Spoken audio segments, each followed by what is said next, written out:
Problème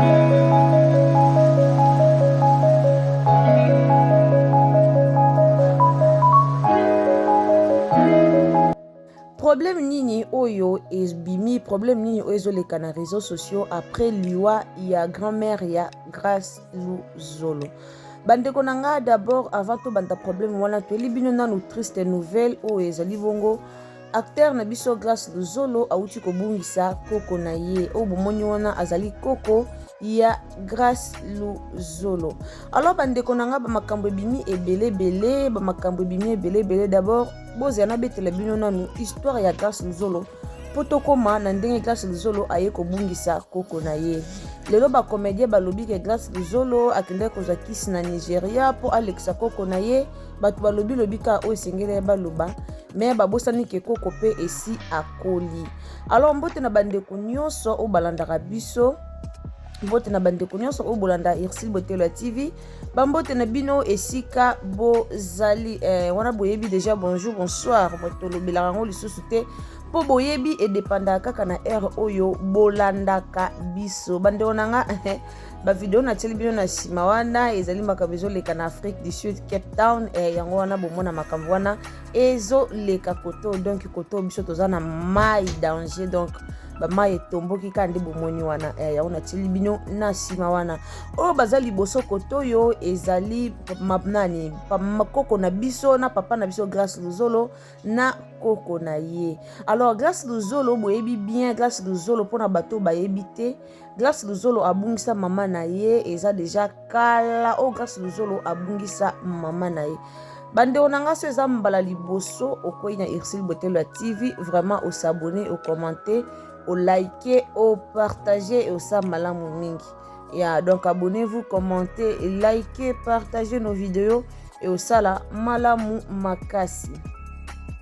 Grace Luzolo aza acteur o ayebani ajouaka bien abima na ndenge na ye ayebana mingi na love story epa ya Baby Donjwa na love story epa wapi o biso vraiment toyebela Grace mingi malgré azalaki na ye déjà acteur avant comme pas Baby na Grace Luzolo na love story. Grace Luzolo azaki déjà acteur oyo abandaki déjà ko jouer ba théâtre na ye mais tango yaki kokoma susu bien et pas ya Grace ya Baby Donjwa et pas wapi oyo vraiment Grace Luzolo amatisaka vraiment talent na ye makasi amatisaka vraiment talent na ye makasi amatisaka visibilité ayebanaka mingi na balova show ayebanaka mingi na bafanya ya Baby Donjwa balingaka ye mingi pona love pour la love story Grace Luzolo azaki vraiment aimé par tout le monde batebele balingaki ye batebele babanda ko sepela na ye par rapport ya ndenge bazalaki ko jouer love story na Baby Donjwa. Alors Grace Luzolo azara na parenté Grace azana mama te abungisa mama na ye depuis âge moko mukie Grace vraiment abungisa mama na ye azalaka na mama te. Alors Grace Luzolo atikala na koko na ye avanda na koko na ye donc azora penza koko na ye lokola kaka mama na ye disons donc koko na azaka nyonso pona ye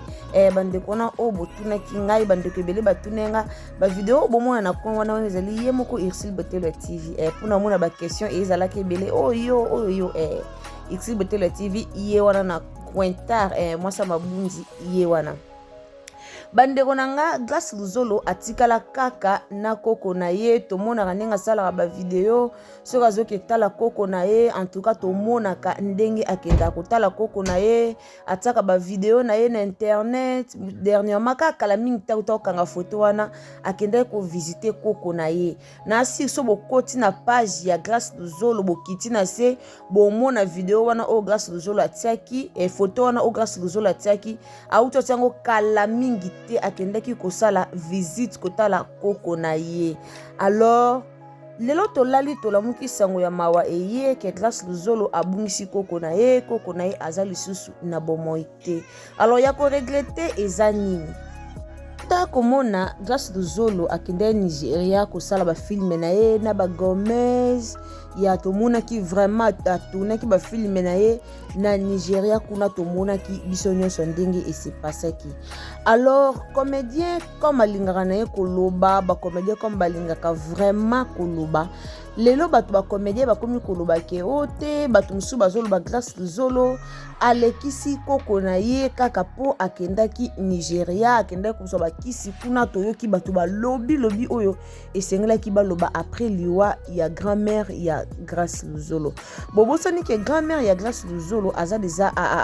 déjà un mukolo esi akoli âge déjà epusani. Donc mutu soki ki kosimba kisi bandeko nanga basengaka mutu oyo asi akoli te. Basengaka mutu o aza nanu o aza na avenir ebele liboso na ye. Basengaka kaka mutu o aza nanu penza o bebi ke mutu bako gagner ebele. Mais pourquoi bolingi bolukela Grâce Luzolo likambo muninga na bino ano na pasi. Toyo lobango po tona quelque ba audio o ya ba comédien mususu mais moi to tia ba audio wana ezate po to lingaka vraiment ko lukela bango ba ranking te. Po soki to bito tia ba audio wana boyoka ba kombo boyoka ba voix ya bato o baloba ki ngo peut-être baza ba comédien moko o baza reconnu et ça malamu mingi te.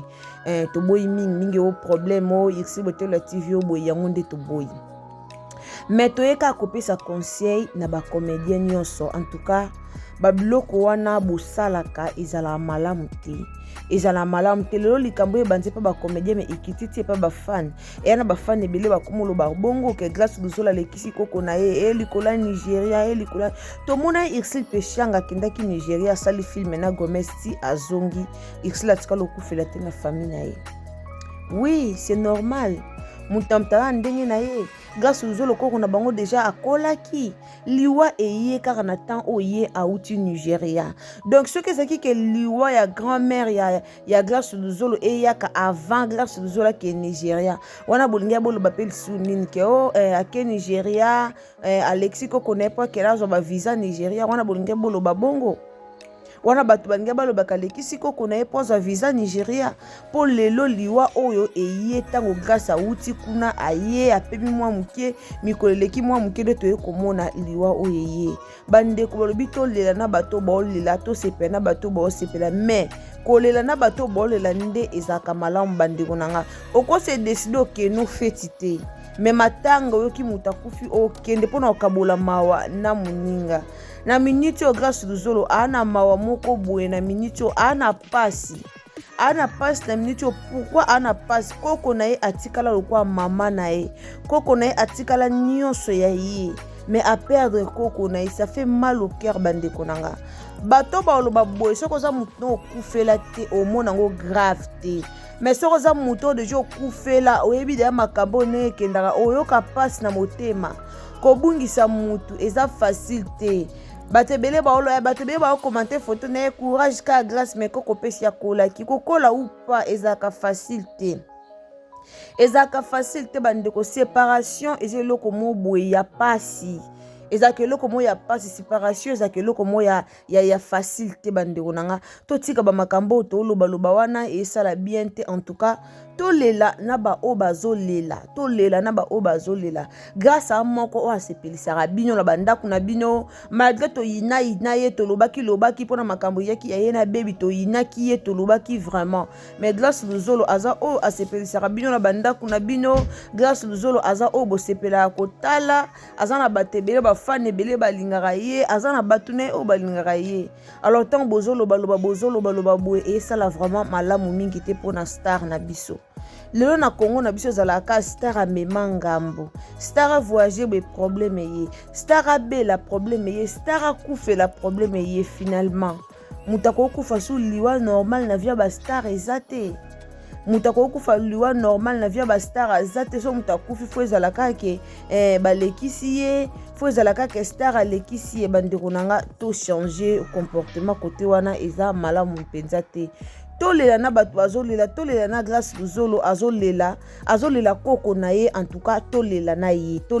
koko na ye azaki mama na ye koko na ye azaki nyonso po na ye donc tolela na Grâce Luzolo e ozala bien ba comédien pour visiter ye bokeyi ko visiter muninga na bino Nigeria kendeka ko sala kombo oui babengaki ye Gomez amonaki capacité ya Grâce ayebi ke place so na pesi ngo Grâce Luzolo ko incarner ngo très bien.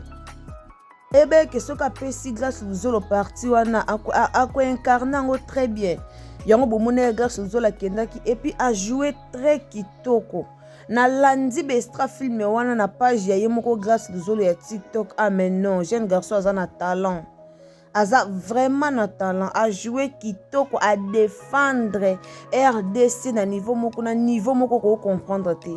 Donc a jouer kitoko, a défendre mboka na biso très kitoko, a défendre vraiment kitoko. Anglais na eke bien. En tout cas, félicitations à Grâce Luzolo. Mais totika ba biloko tolingi to banda wana ya ko créer ba problème, ya ko créer ba polémique na famille batu, eza bien te koza o bazala ba star ba memanga mbute. Lolo star akomaka vie na ya na vie privée te. Vie ya star nyonso comme na réseaux sociaux, eza bien te bande konanga. Eza malamu te to soutenir Grâce Luzolo, aza na pour ça ba soutien na biso moralement, spirituellement, physiquement, pour ça fait mal. Bino bomo nonka aza na eka koko. Yaya, eza ba relation mususu mutanta na relation na ba koko na ye. E na mutu mususu aza na relation na koko na azwaka koko na ye lokola mama na ye lokola nyonso ya ye. E ape na mutu mususu aza na relation na koko na azwaka koko ka koko. Alors pasi o Grâce Luzolo aza nango na minute yo nanga toyebi yango te. Yo nanga toyebi yango te. En tout cas, to sunga ndeko na biso Grâce Luzolo, to sunga ye, to zala wana to benga yo oza numéro ya Grâce Luzolo. Benga ye, souhaiter ba mes condoléances, benga ye solola na ye e osa malamu mingi yo pe oza numéro ya Grâce Luzolo te. Komela ye na page na ye ya Facebook, komela Grâce Luzolo, souhaiter ba mes condoléances. Tindele message na ba messengère, souhaiter ye ba mes condoléances et ça la malamu penza makasi. Bande onanga se zambala liboso kotina X Bote la TV kana to ebisa bino vraiment bo sabonaka tant to lobaka bo sabonaka ndeko tango koti olandi émission otali olandi penza émission na otina suka avant obima otie j'aime na yo au s'abonner ceux qui ne s'abonnent te au fini cloche à notification pour prochainement tant to kotia ba vidéo et comme la yo ozwa directement notification et comme la yo esika nyonso oyo yo okozala to eki penza na analyse oyo ya Grâce Luzolo po eza likamba pasi mais batu bakomisi yango likambo ya kose monke na ye eza vraiment likambo oyo ya pasi mingi moninga kufeli mais batu musu kote musu ba oseka batu musu kote musu ba osaba live bazolobela Gomez Gomez yo pona osimbisi Grâce kisi yo boye ezaka pasi na mboka na biso Congo wana soki muta déplacer ki soit soki mutu azana moi visibilité kota mbongo moi mbongo moi na kanango azana moi bien donc aza bien alomona ka soki mutakufi na famille balatisi eber na ba congolais eza bongo na yeba te pourquoi likambo na ba congolais eza bongo mutako kufa na famille soki ka mutu moka mbongo aza bayebi ke muto nde yende tête pena mutu a 30 famille alomona balatisi eber izaka pasi makasi izaka pasi Grâce Luzolo a bunda na vie na ye azana no na ebele te mais azo bunda quand même na vie na ye mo bana bato azo bunda na vie na ye azo bunda pena pona libota na pona future famille oya ko sala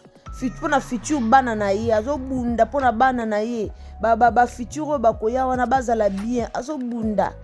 bunda pona vie po vie eza facilité mais lelo ekomi kotonga ye kofinga ye kwa kufeli grand-mère en tout cas et pesi passe makasi courage Grâce Luzolo mes condoléances d'ailleurs bino mo boye bara déjà ba domaine na bino ba théâtre boyebi déjà ndenge zalaka boye bara déjà batuni bazaka na monopole a koloba boyebi batuni balobaka te boyebi pe batunini oyo ba lobaka donc izaka bongo ba courage nzamba lola à protéger yo en tout cas nzamba za lelongo na bino po soki tolobi na makasi na biso kana makasi na yo moko te okolonga te mais nzambe apesa oka makasi nzamba consoler famille mobimba ya Grâce Luzolo on est de cœur avec vous donc nzambe kaka a consoler bino ba comédien to sengi bolingo to sengi vraiment bolingo bo manifester bolingo botala muninga ba comédien nyonso oyo baleka ke pa mama na biso belle vie quand kuna kuterataka te kuna kutunda kuna biso donc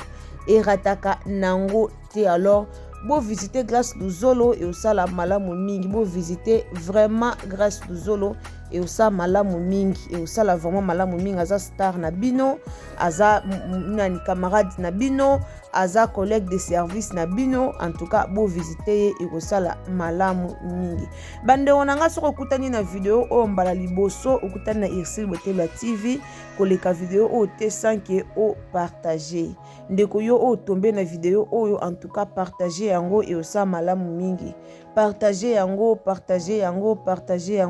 pona kokabula information na batu nyonso oyo balandaka Grâce Luzolo pona kokabula information na batu nyonso oyo balingaka Grâce Luzolo. Donc na bolingwa nzambe na bondeli yo tango tombe na émission oyo tango tombe na vidéo oyo vraiment la famille ko hésiter te na ko partager yango donc au partager au commenter au souhaiter Grâce Luzolo ba mes condoléances et au sa malamu donc souhaiter mes condoléances commenter partager liker ceux qui pèsent mbala liboso au continent Ursule Botelwa TV au s'abonner et ko sala malam mingi wana tokutani na bino à la prochaine occasion bambote nanga na batu nyonso o balingaka biso mbote nanga na princesse Allegri ya mwana mama mbote na Linda Bukulu mwana mama na pesi yo mbote esika ozali Linda Bukulu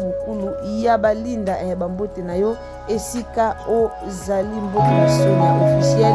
mbote na bino nyonso wana tokutani à la prochaine bisous bye.